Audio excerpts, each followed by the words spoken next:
Hey everybody, welcome back to the channel. This is gonna be round 2 of the Beaver State Fling.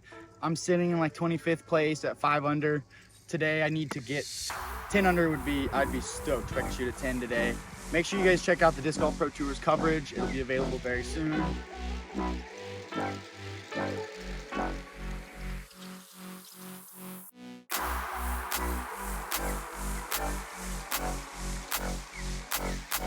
Championship. We're here for the second round of the MPO division. Stood up for Kevin Jones. Welcome back to the channel, you guys. My name is Kevin Jones, and this is my second round at the Beaver State Fling. I'm gonna do a quick analysis on it, talk over the discs I'm throwing. I'm at 5 under right now, like 20 something place. I need to shoot like 10 to be in there for the win, I would say. All right, hole 1, I'm throwing a backhand power grip with my D1 here, and that was yanked too far to the right. I've got some trouble right here.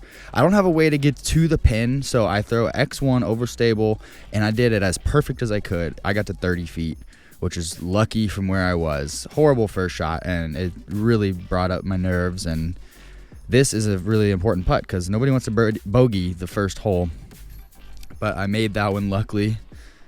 And I can just move on, no big deal. But I need to find some confidence in my throws. Here is a flippy reverb roller. I'm power gripping it, get some extra speed on it, and there's not enough turn there for me. So that's going to end up right behind the cedar tree, this big cedar tree. I need to get more right of this if I want to be able to attack for birdie. So now I'm going like trying to throw a roller, and I didn't throw it hard enough, so it didn't go over as much as I wanted it to, so it curled out to the right, and it's just a long ways to the hole from here. I'm trying to cover ground. I could do a miraculous roller and get really close, which is what I'm thinking, but again, I just didn't get into it. I'm playing timid right now, and that roller is going to go straight into the left side woods. Luckily no out of bounds, but gonna be tough up and down, so I just kind of chunk my X1, which is incredibly overstable. Just chunk it, roller angle, and it gets up to 30 feet. This is good, but it's obstructed. 30 footer here. I'm putting with 350G PA3s. That's going to be off. Off to the left, I'm going to have to take a bogey right here. But I do want to say, guys, I feel all the love so much on the last video. This is something that I really enjoy doing, and this is something that you can expect to see from me in the future. Big thanks to GK Productions. They are the ones making this happen. So if you don't already subscribe to them, please do. Thank you. This is a flippy FX2 right here. I'm throwing it exactly where it goes. I'm throwing it left of the basket and trying to drag it right. And that was like really pretty, and I'm still at like 28 feet right here on this elevated basket. I got a right to left wind just barely, and that putt finds the middle of the chains. I'm just like, on right to left wind putts, you just want to like put it up, and I'm putting with a hyzer, and you just have to trust that that wind is going to kind of like make it glide and cruise into the hole. Just get it on line. Ooh, that was a good one. Get back to even right there. Now I'm going a little bit more overstable FX2. If I would have thrown the repeat shot from the last hole with like I just did there, I would have probably parked the hole or just been just a touch right.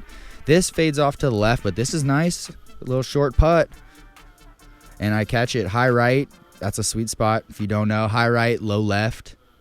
But I'm just trying, my putts, I'm trying to drop it in there ideally, but that's a headwind putt, so you have to kind of like give it a little bit more direction.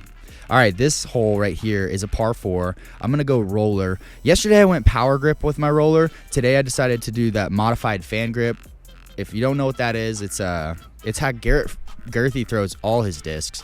But for me, it just takes some spin off the disc, and usually I'm able to hit my line a little bit better. Tiny bit of left to right wind over here, and so that means the disc is going to continue to kind of want to go left. That's what this does. It goes all the way straight until the very last second it lost all its speed, rolled around the corner to the right. Now I'm at 50 feet right here for an eagle putt. Oh, and I was so psyched about that. Huge eagle on this hole, and that just made me go birdie birdie eagle. So that shaky start all gone now. I'm super happy about that.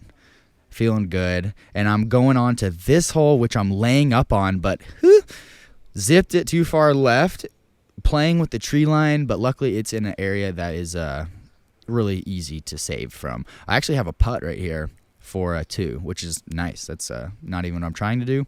Good result. Almost made it, just a little bit short. That was my D3, by the way. I'm throwing this D3 for my really long distance drives, as well as the glidey one. So it's like not my most trusty, but it is really trustworthy and long flying. So, all right, and I'm going fan grip D1 right here. This D1 particularly is really straight. Yesterday I threw really similar line and it didn't turn over, but today there was like a little bit of a headwind that I didn't feel, and it flipped my disc over, and I hit a tree that you're not going to get through, and that's this bushy tree right here. And I only had an option to lay up. You can't try to go over the road right here from that position. Layup is good. That brings me to my purple distortion, which is like my bread and butter disc right now. It's almost every time I throw it is a good shot. Throw it sidearm exclusively, and this puts me at 20 feet, and I slipped it in there. Not the confident putt right there. I'm just telling myself, like, commit, just putt it. But sometimes it comes out early like that.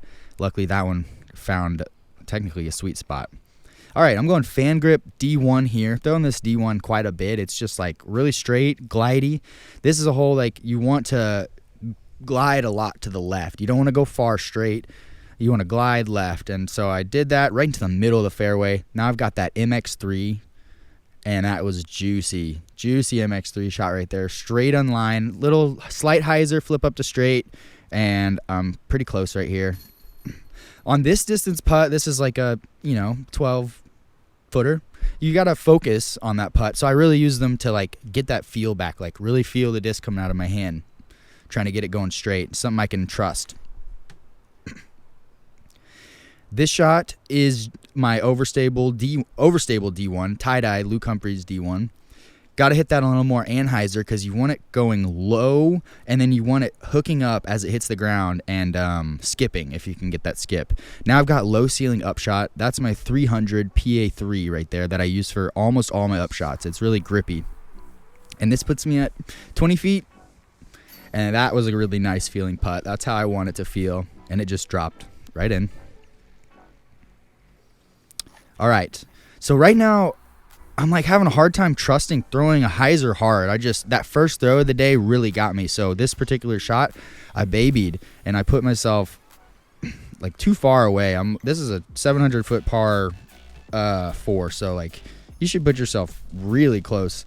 And I'm like 300 and something feet away, like 350 there. Throwing a feedback on the approach, I'm loving that disc right now. I have one that's stable like that, and then I've got one that turns a lot.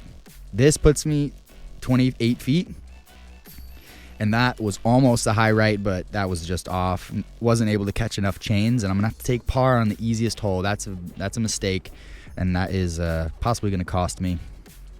But I'm still at 9 under. Here we go, like throwing a hyzer again, really I have so much room out to the right. I just want to explode out there, but something just stops me, and I early release it. But luckily, like, it wasn't that early. Like, this is part of the hole for sure. Now I've got that overstable D1, throwing big anhyzer flex. This is Philo's albatross hole, the hole he threw in for 2 on. That's going to be a shot really hard to repeat, but this is a great result. Like, big S-curve flex with that overstable D1 brings me to a jump putt range, and I got it just on line enough. Started it on the pole, kind of drifted off to the left side, and these disc catchers will catch that left side putt. I think disc catchers are really forgiving baskets. This is a feedback right here. This shot you got to throw hard and flat, drift it to the right, and I was so happy about this shot. You can see it come in right there, skipped right behind the basket, almost aced it, but there is OB back there. It's a river that's rushing, but I didn't make it all the way there. I'm down here putting from 25 feet, and it was just awkward, and I needed to make that putt, and I just kind of like let it leak out to the left. But I'll take par. I was really happy with that tee shot, though. That tee shot with the feedback was pretty beautiful. This is a hole I bogeyed yesterday, so I'm like, at least get it up there. And it's really low, and it's going to be a really easy par, but, well, for the most part, just These are shots I'm really comfortable with. I mean, I'm looking at the basket the entire time and just kind of like frisbee tossing it to the basket. I do that with that 300 PA3. It's such a good upshot putter. You guys should definitely check them out. You can trust them for longer shots or shorter shots. Now I've got fan grip here with that Bomber D3, and that's perfect. I'm throwing it flat. Shout out to Gavin staying out of the frame. What a guy right there. That's Gavin Babcock. He's killing it out on tour right now. He's a really good disc golfer. All right. Sidearm from like 330. Really good shot. Hit these logs right here. And then a nice putt. That's exactly how I want my putt to feel. I felt the pendulum, and I really popped it off of my fingers there. That was a great birdie. Love birdie in that hole. All right, now we got the really funky hole. A little bit different wind, kind of coming off the right and down this like tunnel that we're throwing to. So it pushed my disc down, kind of cut rolled just a little bit, but nothing crazy. Now I am 400 feet from the guy in the red right here. I lasered him, and I hit that D3 on a flat angle out of my hand really hard. So I got it to drag far left, looped around right, basically hit the guy, and he happened to be in the perfect spot. So shout out to that spotter. And then I love these kinds of shots, like nose up, throwing it flat, scoot it right into the hill. Try not to give an opportunity for a roll away. That is an upside down turbo putt that I use quite a bit, but when I stepped up to that, I was a little bit further away than I thought. Luckily, I gave it enough. I've, knock on wood, but I've never missed one of those upside down turbos. I think they're a really effective way to tap in, especially at awkward situations like that. All right, now I've got the D3 again, going fan grip, because I don't need the distance. That's why I'm going fan grip. I feel a little bit more confident like hitting a line with that. But I'm too far left here. I didn't realize how far left I was. So I throw my really flippy FX2 hyzer and just kind of swing it in, and it keeps flipping up as it goes down, and it scooted up. I missed I hit the gap exactly perfectly. So this got me all the way up to 20 feet. Just got a couple things in my like face here. But I made that really solid putt.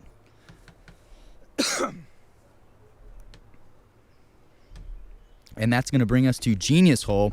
I was really scared on this tee shot because every power grip that I've thrown with my backhand had been shaky, had been early release. Well, the first one was the grip lock, and then everything after that was the early release. So I'm just like, whatever you do on the shot, just throw it hard and commit to it. There's no reason to like early release this. Just try to like pop it basically.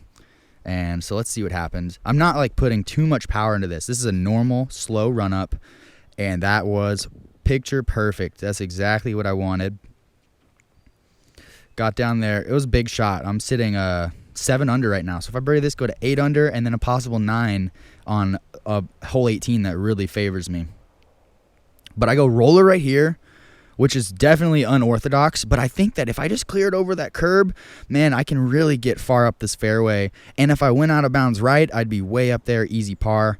But I clipped the tree. It messed up my angle coming down, so it really brought me far. I had no chance of going for it. So I pull out that distortion, zip it up with the sidearm up to right here. See, I'm nowhere near the out of bounds, but that is a very easy up and down. So I got my par on a really hard hole. This hole was averaging 5.5. When I checked it yesterday. Could be worse now. All right, this is a new reverb that I've got right here, this red guy. And it's a little bit like soft, early released, but I got to a good spot. Like, you don't need too much on this hole. Just put it in bounds. I'm like 350 feet out. So now I know if I throw this D1 flat and trust it, I will be at exactly 350, and I just threw it too far to the right. The release was nice and clean, but I threw it too far high and right, and I found the out of bounds, and now I'm putting for par on hole 18 to secure 7 down. And I'm going to get it in there. But seriously, guys, like I said, this is really good fun for me. I enjoy talking about my round, kind of telling you what's going through my mind on these shots. If there's any kind of like thought process that you guys want to hear, let me know in the comments. Like I said, I really feel the love. All the comments were awesome. You guys are amazing. I appreciate that. And I will be giving you guys more content for sure. if you haven't, or you should definitely go check out the Disc Golf Network's coverage. Tomorrow's round is going to be awesome. And I will also be posting my round tomorrow too. So thanks to GK Productions for helping me do this, and thank you guys for watching.